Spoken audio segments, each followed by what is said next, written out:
Ser buena persona no te limpia de tus pecados. Dios no te salva por ser buena persona. Entiendo. ¿Qué necesita Dios de mí? Por un lado, el Dios cristiano requiere fe y bautismo. Esto es para limpiar el pecado original, que es una especie de infección con la que nacemos.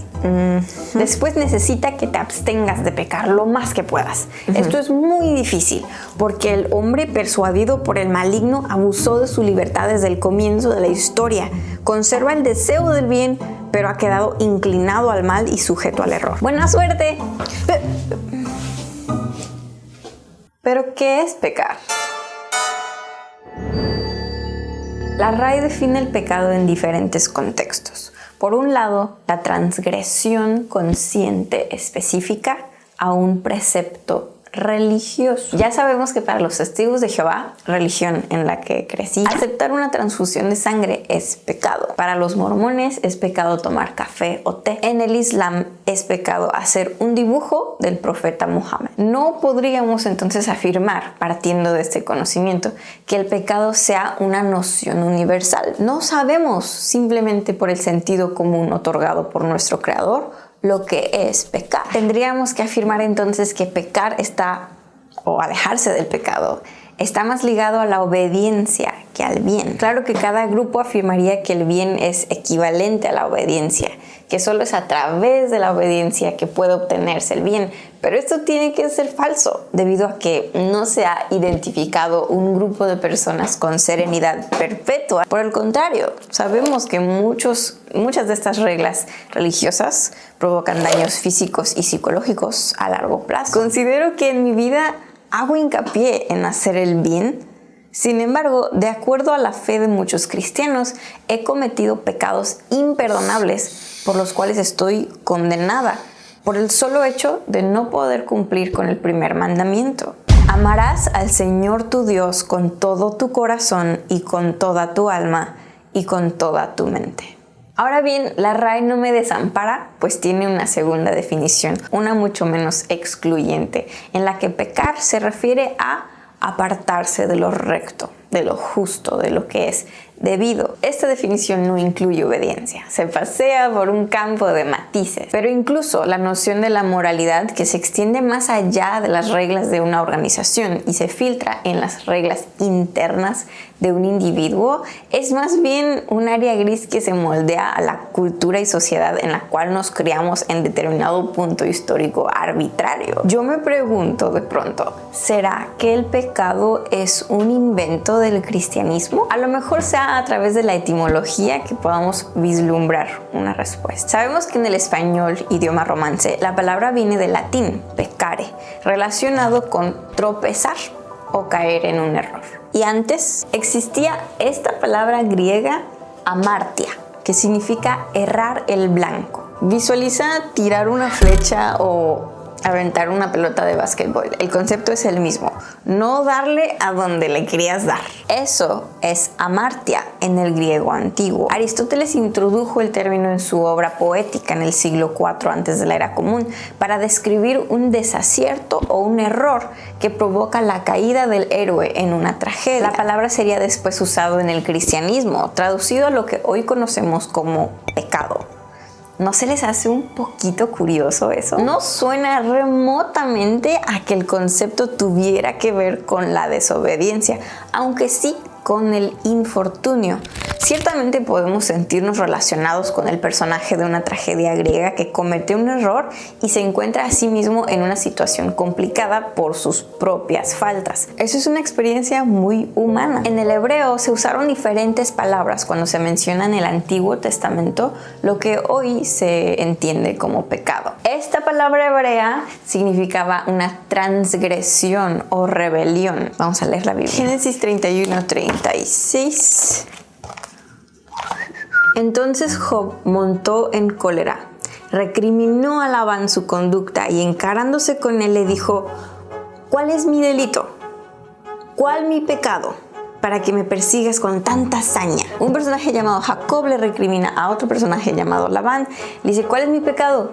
¿Qué te hice, vato? ¿Por qué me haces eso? ¿Cuál es mi pecado? Pesha significa transgresión o rebelión, hacer algo así como en mal pedo. Aquí hay otras dos palabras diferentes también. Avon o awon significa iniquidad o ser culpable, por ejemplo en Génesis 19:15. Al rayar el alba, los ángeles apremiaron a Lot diciendo, levántate, toma a tu mujer y a tus 2 hijas que te encuentran aquí, no vayas a ser barrido por culpa de la ciudad.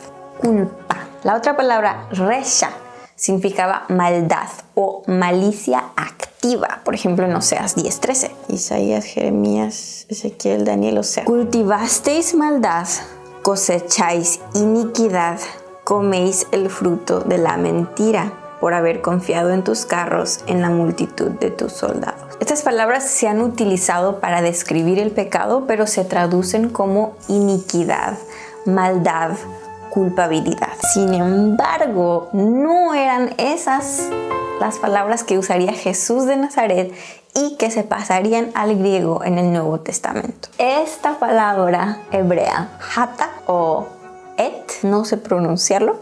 Esta palabra la encontramos en español como pecar por inadvertencia y significaba literalmente errar en el blanco. Es la forma más frecuentemente usada en el hebreo de las diferentes palabras que mencioné. Les comento rápidamente que saqué esta información que estoy compartiendo de algunos recursos en línea que pondré en la descripción y de un diccionario llamado Theological Wordbook of the Old Testament. Es un diccionario hebreo con un enfoque teológico. Ahora, esta última palabra tenía su versión en arameo, el idioma que hablaba Jesús de Nazaret, y que a raíz de que el griego koine era el idioma común en el que predicaban los discípulos de Jesús, el Nuevo Testamento tiene la palabra griega amartia, que significa eso mismo, ¿se acuerdan? Errar en el blanco, no darle donde querías dar. Entonces, tenemos 3 diferentes idiomas, hebreo, arameo y griego, y todas tienen una palabra que significa errar en el blanco. Y esa es la palabra que se usa para describir al pecado. Entonces, ¿por qué el pecado se relaciona más con la desobediencia que con el error? En este diccionario hebreo del que les hablaba, que también tiene un enfoque teológico, los autores agregaron unas notas bajo la palabra ata. Asume un estándar o una ley. Pesha significa una revuelta contra el estándar, mientras que agua significa desviarse del estándar o torcer el estándar. Ata, por su parte, significa errar, no llegar al estándar. Entonces, ¿cómo pasó la palabra pecado de significar cometer un error en 3 idiomas diferentes a que hoy lo usemos como desobediencia, tentar contra Dios o rechazar a Dios? ¿Sí ven cómo una es como mucho más activa que la otra? Recuerden que incluso la palabra hebrea se traduce al español como pecar por inadvertencia. Y espérense que ahí no termina. El concepto del pecado de cierta manera existe en otras culturas, religiones e idiomas. Por ejemplo, pecado en quechua se traduce ucha, pero este término ya existía en las religiones andinas antes de mezclarse con el cristianismo por la conquista y que todos se volvieran católicos en América. Se trataba más bien de una pérdida de equilibrio con el cosmos por no cumplir con tus deberes para la comunidad.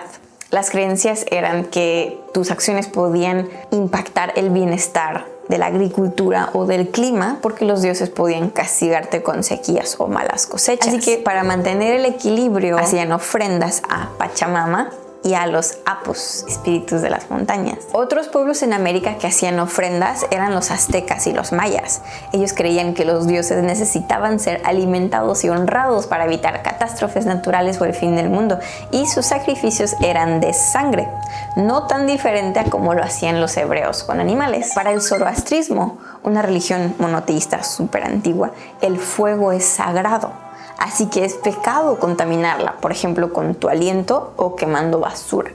Pero en general, el propósito de esta religión es la lucha del bien contra el mal, así que es deber de los individuos promover el bien en el mundo mediante buenos pensamientos, buenas palabras, buenas acciones. Como hemos analizado en un video anterior, hacer lo opuesto a estas buenas acciones tendría implicaciones sobre tu individualidad en el más allá, cuando quisieras cruzar el puente de...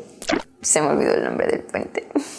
Pero pueden ver este video si les interesa. En el budismo y el hinduismo existe el karma negativo, que se vuelve un obstáculo para alcanzar la iluminación o puede afectar tu ciclo de reencarnación. Cualquier acción que vaya en contra del dharma puede generarte mal karma. Se pueden erradicar esos efectos mediante la conciencia, la compasión o expiaciones rituales y buenas acciones. Pausa. De nuevo, vean la cantidad de veces que aparecen en estas culturas la necesidad espiritual, religiosa, cultural, la necesidad de procurar buenas acciones dentro de su cosmovisión espiritual o religiosa. En las religiones africanas tradicionales como el Yoruba, el pecado es cualquier acción contra los ancestros o que dañe la armonía social. ¿No les parece fascinante? Que todas estas culturas tienen en esencia el mismo concepto. Errar significa no hacer el bien para la comunidad, para el ecosistema en general, la agricultura, el bosque, la selva, la naturaleza, el cosmos,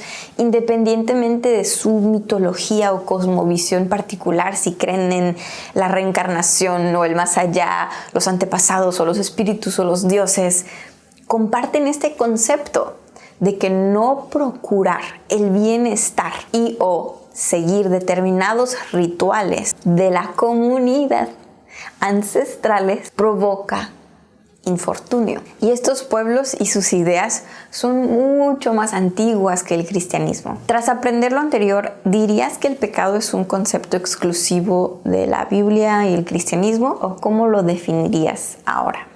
Yo soy Mildred, entusiasta de la mente humana. Como siempre, un agradecimiento enorme a mis mecenas de Patreon y YouTube y por supuesto a todas las personitas suscritas a este canal. Antes de irme, les recuerdo que si tienes un negocio o te gustaría anunciarte en mis videos, puedes contactarte a este correo electrónico. Los quiero mucho, nos vemos pronto y qué placer es poder cuestionarlo todo.